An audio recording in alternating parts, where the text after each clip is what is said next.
if I perturb it and I move my population just to the left, I'll go up to this equilibrium, or just to the right. Sorry, just to the left, I'll go down here and I'll go to 0. Or if I perturb x just to the right, I'll rise to that equilibrium.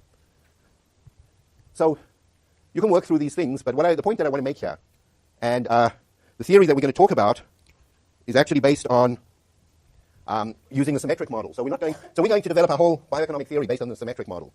But in the asymmetric model, you'll see that the yield f at curve looks different from the function f of x. So does everybody see that? So it shows you what the difference is between these two. Okay, any questions? Okay.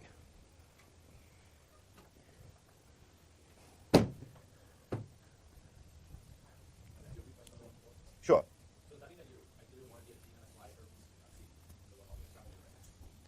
Well, if you're at VMSY, you can maximize your harvest. If you're at VC, you actually have a lower yield there. We don't want it being at VC. Because not only do you get less of a harvest, but you're in this precarious position where you can fall over.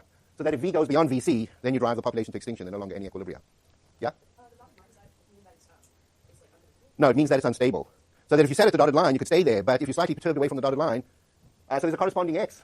So for example, in order to be at maximum sustainable yield, or in order to be at a sustainable yield, both V and its corresponding x must have the values that match, that give you equilibrium. The values of V and x that match, although to give you an equilibrium, are those that satisfy the equation. So you've got dx dt is f of x minus vx.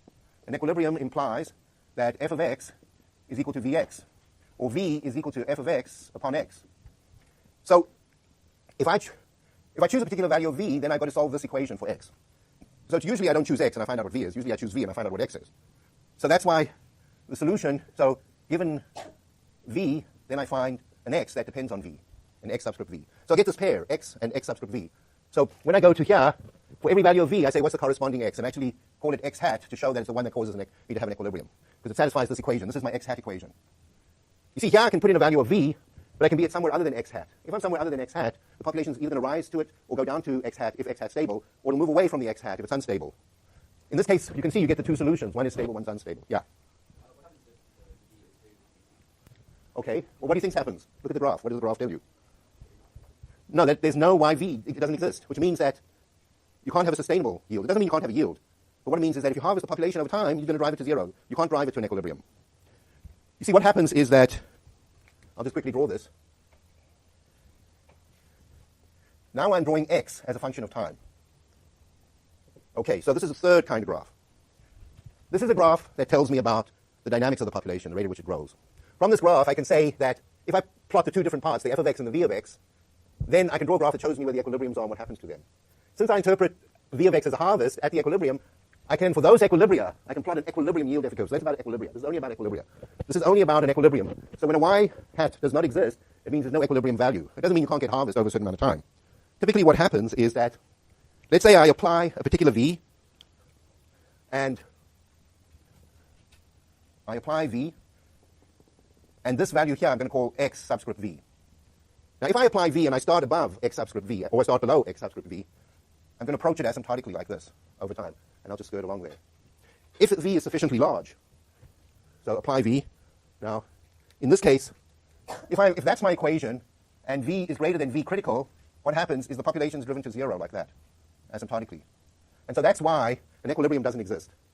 Because if I take v large enough, in that equation, if I were to take that equation at the top there, and if I were to put in a value for r and little k and big K, and a value for v, if I chose v sufficiently large, and I made an ANOVA model, I would just drive the population to 0 asymptotically over time.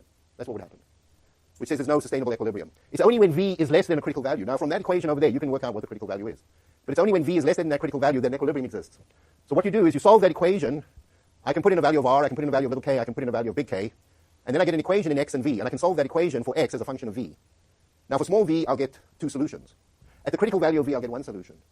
And if v is too big, I'll get no, I shouldn't say I'll get no solutions, I'll get no real solutions. Remember, if you solve a quadratic equation, you can get two real solutions, one's a real solution, or no real solutions. Has everybody done complex numbers here? Who hasn't done complex numbers? Okay, so if you don't get a real solution, or if you get a negative solution, it means that a positive equilibrium or non-negative equilibrium does not exist. So you have to get one of your solutions to be non-negative in order to be able to get a sustainable yield. If your solution turns out to be 0, then the sustainable yield is 0, so that's not sustainable either. But a certain point happens, and then your sustainable yield, your equilibrium, you can get a positive equilibrium solution that's greater than 0, and that's sustainable. And you can choose that solution such that you can maximize your harvest. So you choose it to be like VMSY, then you'll maximize the biomass that you can sustainably take out over the long run. Yeah. Well, in there it's fairly trivial. Here it's a bit more interesting. But you'll see why we do that, because I'm going to build economic theory around the sustainable solution. The reason for building the Y curve is because we're going to develop some ideas on bioeconomic theory, or resource management from the perspective of its economic value. So we're going to, in fact, start doing that now. But everybody understands this situation. Okay. So let's say over here, I'm going to take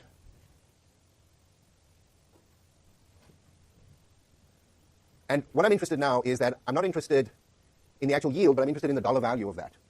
So if I assume a constant price over time, and as I said, everything I say here can be modified to take into account discounting, and we'll do that in a minute. But for the moment, if I assume the constant price over time, then I'd be interested in P times Y, the equilibrium Y. And remember, it's a function of V, so I've got V on this axis.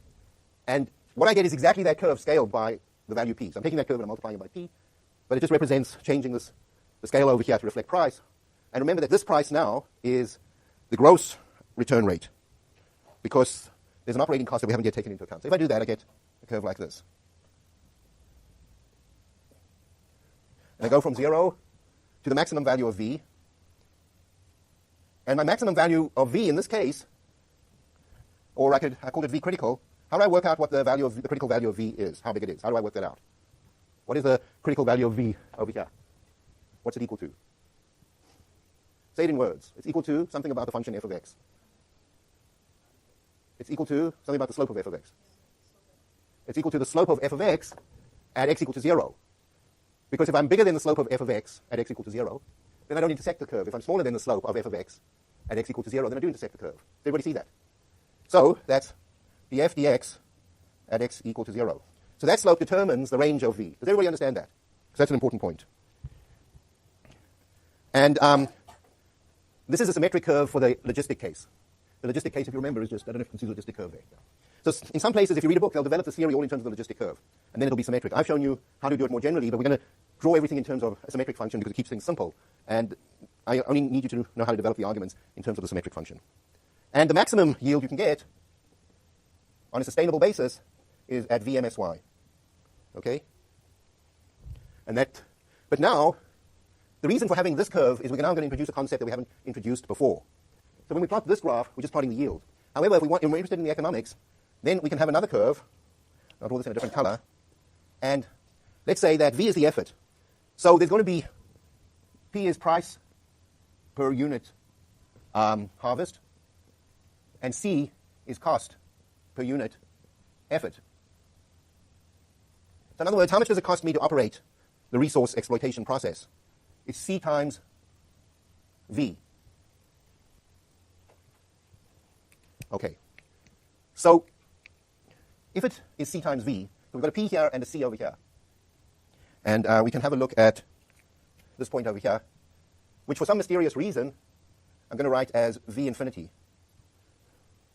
It'll become clear later why I do that. When V is greater than V infinity, there's a cost. Can I make a net profit out of the fishery or the resource, exploiting the resource? When I'm at a value of V over here. My costs are greater than my gross returns. Over here, for this value of V, I can call this V1 and V2. Here I make a greater profit, gross profit than my cost. So this is my net profit, or net return, sometimes called rent. And so this net return is greater than 0 here and less than 0 there. Yeah. So is that the effort, or? V is the effort. So Y is the yield, V is the effort. I used to use E for effort. I don't anymore. Because then if I write down the exponential, then it just becomes awful. So if I use E for the exponential and for the effort. So I wish I could use E for the effort, but I can't. So that's why I use V. So does everybody understand this? So there's the idea here that the fishery can be operated and a profit can be made if I use an effort level V1, or I keep saying fishery, but just any resource that has a growth function. So it's applied a lot in fisheries, but can be applied to any population that you exploit, any biological population. And remember that this effort level, this is all an equilibrium analysis. if I apply this effort level on a sustainable basis for all time, then the population is going to be driven to some equilibrium. At that equilibrium, this analysis applies.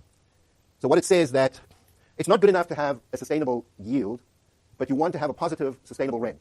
Because nobody can just go and take the yield and keep operating if they're not making a profit. Who's going to pay for the operation? So what pays for the operation is the market, where you sell your resource, you take out some profit, and then you can make a profit. So if you were to try and maximize your profit, what value of V would you choose? So you're maximizing your net return. What is the value of V? And I'm going to call that VMSR. So I'm going to ask you, what is VMSR? Maximum sustainable rent. So my rent is equal to PY of V minus C times V. This is just, Y is a function of V, and it's an equilibrium function. So I put on the hat to remind myself that I'm talking about the sustainable version of the harvest. So that's my rent. Where am I going to max, what value of, how do I find out from this diagram what value to choose for V to maximize the rent on a sustainable basis? It's going to be where this blue difference, the difference between the two, is maximized. Where is that maximized? Yeah? Okay, that's one. So at this point, if I were to shift this curve up so that everything was parallel to this, like this, what this means is that at maximum sustainable rent, sorry, at maximum sustainable yield, this is how much I can get. If I go down to a smaller value, I can actually get more because there's still a little excess there. So it's where this curve, its tangent is equal to slope C. So it's where the tangent, so it's over here, because at this point over here, this is greater than that. Can you see that? Okay? So this is going to be VMSR. And to find this point, you have to solve PY as a function of V. I differentiate this with respect to V, and I solve it, and I find out where the slope of this curve is equal to C. Okay? Does everybody understand this? That's how I find where my maximum sustainable rent is. I take this curve, I differentiate it with respect to V, and I say, where is it equal to C? And at that point, I get VMSR.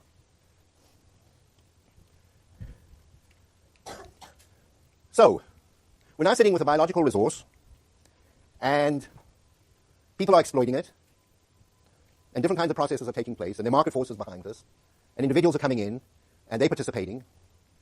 And so what do you think happens? Do you think that if you looked at this particular resource, and there were a lot of players exploiting this resource, it's like the problem of an oil well, except an oil well is not renewable on timescales that we're interested in. It's maybe renewable on timescales of millions of years where the earth turns forests into coal and oil and things like that, or organisms. So we have this resource, let's say it is a fishery, and individuals come in and they can harvest fish. Would you expect that the harvest rate of all the individuals in there was equal to the point at which the resource was operating to maximize the total revenue from that resource across everybody? What do you think? What do you think would happen? What might happen? Okay, so we got the situation, and I'm a new guy. I've just left school. And I say, okay, what should I do? Should I buy a boat and go into that? Maybe there's an abalone fishery somewhere, or a lobster fishery somewhere, or a cod fishery somewhere. Which fishery would I go into? I would go into the fishery where there's the greatest return per unit effort. I got a unit of effort, I'm bringing it in, and I want to maximize return. I'm going to look at different fisheries or different resources, different things that I can do to exploit a biological resource, and I'm going to come in and say, okay, where should I put my unit of effort? I don't care whether it's a maximum sustainable rent solution here or maximum sustainable yield. I'm just looking across a bunch of resource exploitation opportunities, and I'm going to the one where I can personally get the most for my unit of effort. Okay?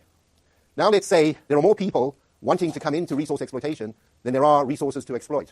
So it's a highly competitive situation. What's going to happen? So, I mean, it's now the 1920s, and there are lots of resources, and it's not very competitive. And individuals, the world's growing. There are only 1 billion individuals. It's heading to 2 billion